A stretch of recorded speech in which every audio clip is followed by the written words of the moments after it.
කොහමද මම නදී එන්නක මගෙත් එක්ක ගොඩොල් කාලෙකින් ලස්සන මැක්‍රම් රිලැක්සිං චෙයා එකක් හදන හැටි බලන්න. මේ චෙයා එක ස්විං චෙයා එක වගේ නෙමෙයි.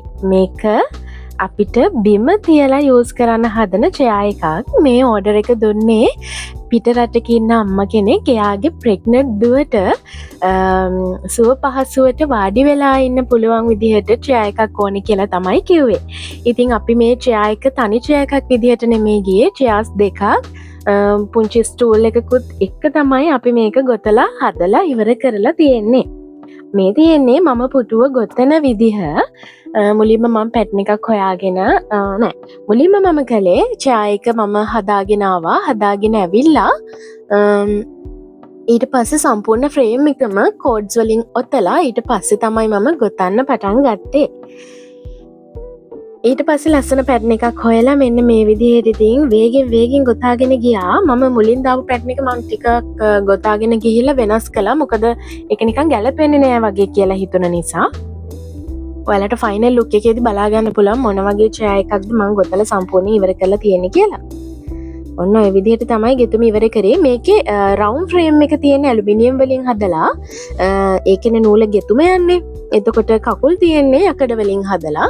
ඒ නිසා ටිකක් බරයි. ඒ වගේම තමයි නූල ඔතලා තියෙන කොටස ඇලුමිනියම් නිසා මලකඩ එන්නේ නැහැ. ඒ නිසා කාලයක් යූස් කරන්න පුළුවන්. මේක ඔයාලා කැමති විදිහේ කලර්ස් වලින් හදා ගන්නත් පුළුවන්. කැමති සයිස් වලින් හදා ගන්නත් පුළුවන්. ඒ වගේම පැටර්න් එක වෙනස් කරන්නත් පුළුවන්. ඔනෝම ඉතින් මම ගොතාගෙන ගියා. මේක හදලා ටිකක් කල් මම මේක යාළගේ ගෙදරටම ගෙනihin ඩිලිවර් කරලා දුන්නා. ඉතින් හරිම සතුටු වුණා සහ එයාගේ දුව ගොඩාක් සතුටු වුණා කියලා කිව්වා. හරිම සුව පහසුයි කියලා මේ චෙයා එක. මම මේකට කුෂන් එකකුත් එක්ක තමයි මේ චෙයා එක හදලා ගෙනහිල්ලා දුන්නේ.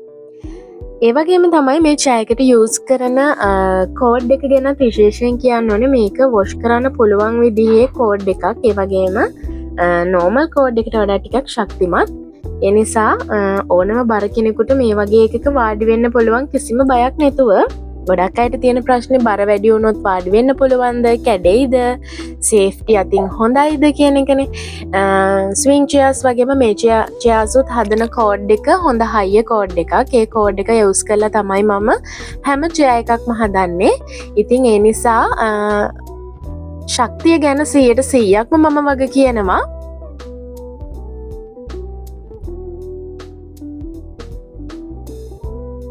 චෙයාස් දෙක ඉතින් ඔය විදිහට මම ගොතලා ඉවර කරගත්තා. මම ඔයාලට පෙන්නන්නම්කෝ ෆයිනල් ලුක් එක.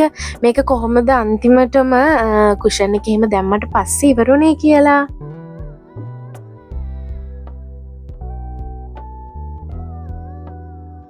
චෙයාස් දෙක ඔන්න ඔය විදිහට තියෙන්නේ. මං කිව්වේ මං කලින් චුට්ටක් ඔක ලිහලා ඊට පස්සේ පොඩි ගොට්ටක් වගේ වෙන විදිහට හදලා තිබ්බා.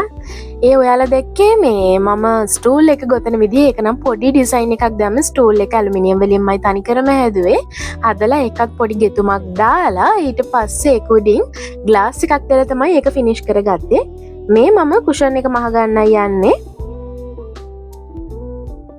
එයා අපිට තෝරලා දුන්න පැටර්න් එකේ තිබුණ ඩිසයින් එකට තමයි මම කුෂන් එක මහන්න යන්නේ. එයාලා ආස විදිහේ රෙද්දක් තෝරලා මම මහලා දුන්නා. පොඩි ඇෂ් කලර් එකක් එක තියෙන ලස්සන ඩිසයින් එකක්.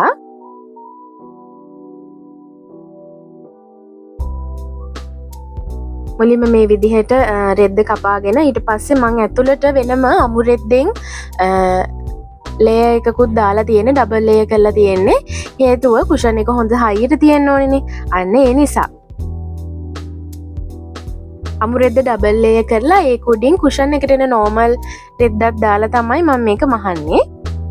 ගොඩක් අය මේ මැෂින් එක ගැන විස්තර ඉල්ලලා තිබුණා. මට තාම වීඩියෝ එකක් කරගන්න බැරි වුණා. මම ඔයාලට මැෂින් එක ගැන වෙනම වීඩියෝ එකක් ගේන්නම්. ඇත්තටම පොඩි බිස්නස් එකක් කරන්න පටන් ගන්න මේ වගේ මැෂින් එක ගොඩක් හොඳට ගැලපෙනවා. මම මුලින්ම මෝඩෙක් වගේ මේක මහ ගන්නකොට මේ මැද කොටස මහගෙන තිබුණා. කන පිට හරවන්නේ, කියන්නේ හොඳ පිටට හරවන්නේ නැතුව. ඊට පස්සේ ආයෙ ලිහලා ආයෙ මැහුවා. ඔන්න ඔය විදිහට.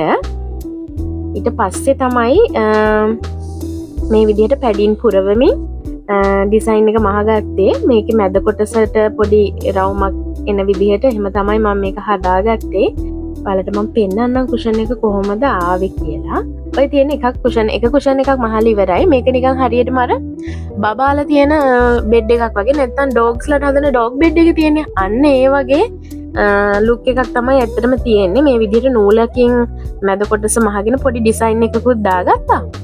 ඔන්න ඔය විදිහට. ඔන්න කුෂන් දෙකම මහලි ඉවරයි. අපි බලමු කොහොමද මේක චෙයා එකට දැම්මට පස්සේ ෆයිනල් ලුක් එක එන්නේ කියලා.